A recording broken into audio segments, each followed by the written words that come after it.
All right, everyone, sit down, sit down. We need to talk for a little bit. Today, I want to talk about the actual reason that Black Ops 6 Zombies could fail. And let's start off with probably the most relevant reason.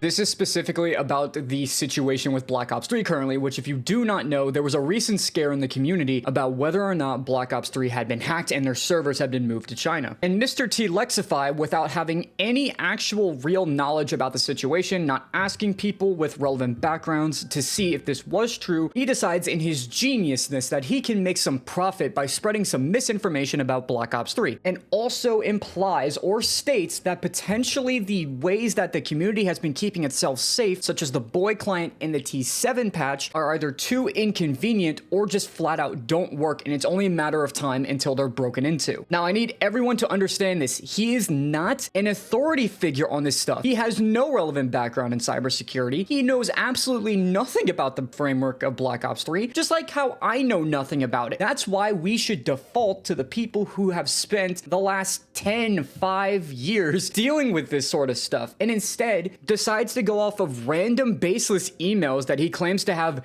evidence for. I've already had people send in emails about, like I said, how they're able to bypass the patch in the past. And so I don't really understand how he can with 100% confidence state that the game is still safe. You know what's funny about that, Lex? You know what's really hilarious that you say that? When I go and I ask Sirius in his own comment section if you've ever shown him evidence of the T7 patch being breached, he's apparently never received any. So you apparently have evidence of people through your own email stating that they have gotten through the security measures of the T7 patch, and yet you haven't sent it to the developer of the patch that you yourself use to play Black Ops 3 to make it safer. However, I would say though, if you are going to be playing on PC, and even for myself, I am literally forced to use the T7 patch. If you actually are withholding this information that could make everyone else safer, you are the dumbest motherfucker on the planet. And also just brings into question your credibility again. What's the point of doing this? I thought you, out of every single person in this community, would understand the effects of what misinformation can do to someone. But I guess only whenever it negatively affects you do you actually care about that stuff. It's also how he constantly is misleading people with these grandiose titles and these thumbnails and just these fucking terrible videos. He has done this so many times over the years where he states that something's dead or it's broken, and then he has to make a correction videos days later when he could have reached out to people who actually knew what the hell they were talking about, but he doesn't care. From this point forward, I'm asking all of you, if you genuinely care about the future of zombies, stop supporting people like Lex. What's the point in even having Easter egg guides? What's the point in even having a zombies community that uploads on social media about the game? No, Lex. You got that entirely backwards. Why have a community that posts great content when all you do is do reaction videos to get more views than they actually did through hard work? That's the real reason why communities die, is people like you. And no, to all the Lex fanboys who are going to go in my comment section and say, oh, he said the video's outdated. He said the video's outdated. It doesn't matter. Delete the video. There's no point to having it. The only reason he's got it up still is just so he can make more money off the situation. And even then, we all know how YouTube is. We all know how the world is nowadays. More people, I guarantee you, will have seen the Black Ops 3 is dead versus that, no, actually, it's fine with the patch. There have already been several people in my friends' comment section saying that, oh, I thought that it was dead, so I deleted the game entirely. These are people that he's directly affecting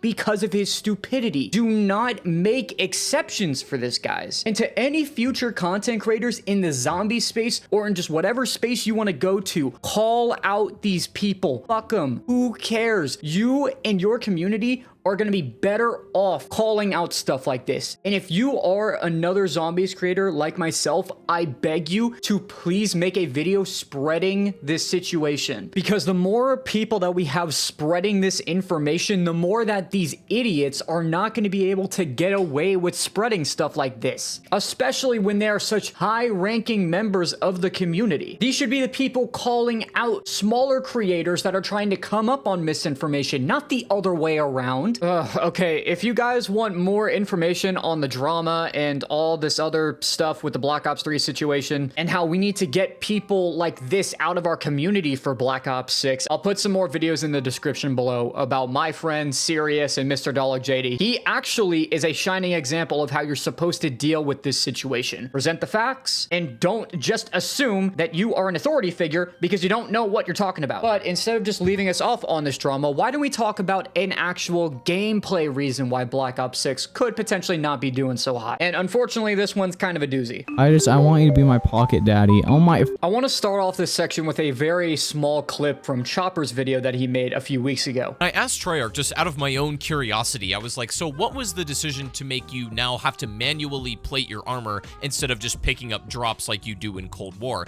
And they said, well, don't you guys want the game to be a little harder? Now, assuming that we actually are taking that comment at face value, because honestly, it seemed really cut and dry, that's a really dumb reasoning. I want you all to ask yourself this question. What is difficult about placing armor? What is the difficulty in that? It's not like Elden Ring where you're trying to learn a different boss's mechanics, you're trying to get attack patterns down, you're trying to figure out how a new weapon type works. No, it's just hold down a button. There's nothing difficult about armor plating. What it actually is extremely annoying. It's something you just have to keep managing because of how overpowered the system is. There's no added difficulty for making it manually plated armor. And actually, in fact, I think over time, it's actually going to make it easier. Think about it, right? As players get better and better at the game, they'll always have a fully stocked up armor vest with 3 in reserve. So at all times, you're basically going to have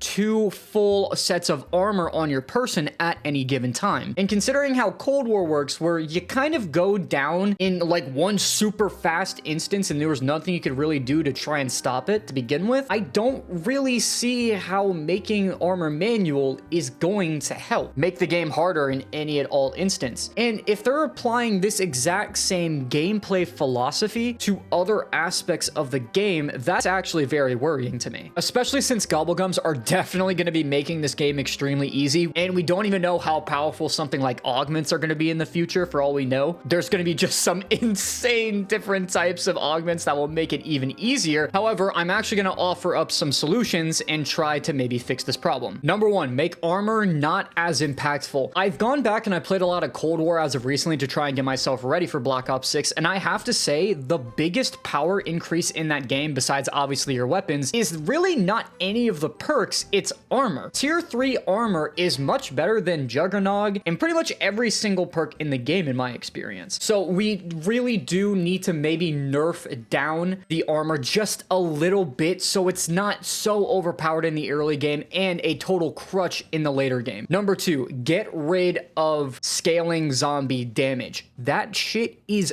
annoying and very frustrating for newer players. In Cold War, when zombie difficulty is maxed out with armor, they're only dealing like, I think it's 30 damage, 29, 27 damage per hit. But the moment you lose armor, you're a 4-shot for some reason. That right there is something that's so frustrating for many, many players. And again, one of the instances where I think where manually plating armor is going to be easier because you'll be able to stock up while you're running away. So preferably just going to zombies always do 50 HP. And then maybe with armor, it's reduced to maybe like 35. I think would be better. Yes, it would still be blatantly overpowered, but at least they're flat numbers and it's not scaling as the game goes on. Last but not least, please just bring back infinitely health scaling zombies for the love of God. I understand that a lot of people want to do camo grinding, but I'm just going to say this for all the camo grinders in the back that are worried. You're not going to go to round 55 for your actual camo grinding. You're probably going to go to round 30 or 40. It's pretty much to the point where your weapon stops being able to hold out in a certain location to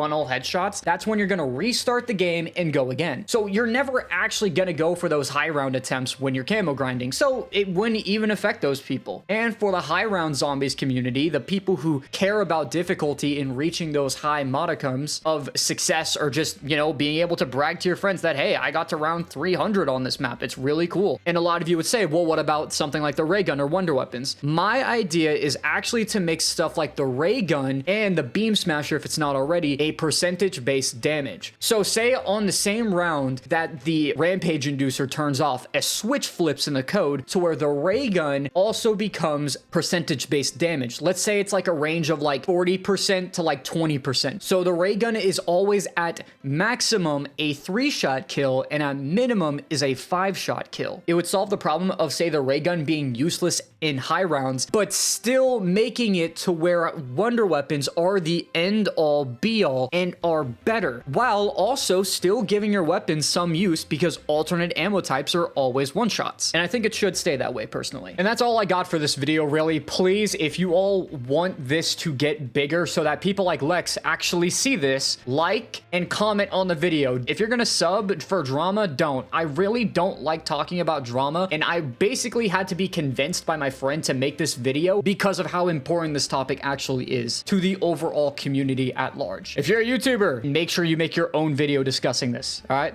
catch y'all later.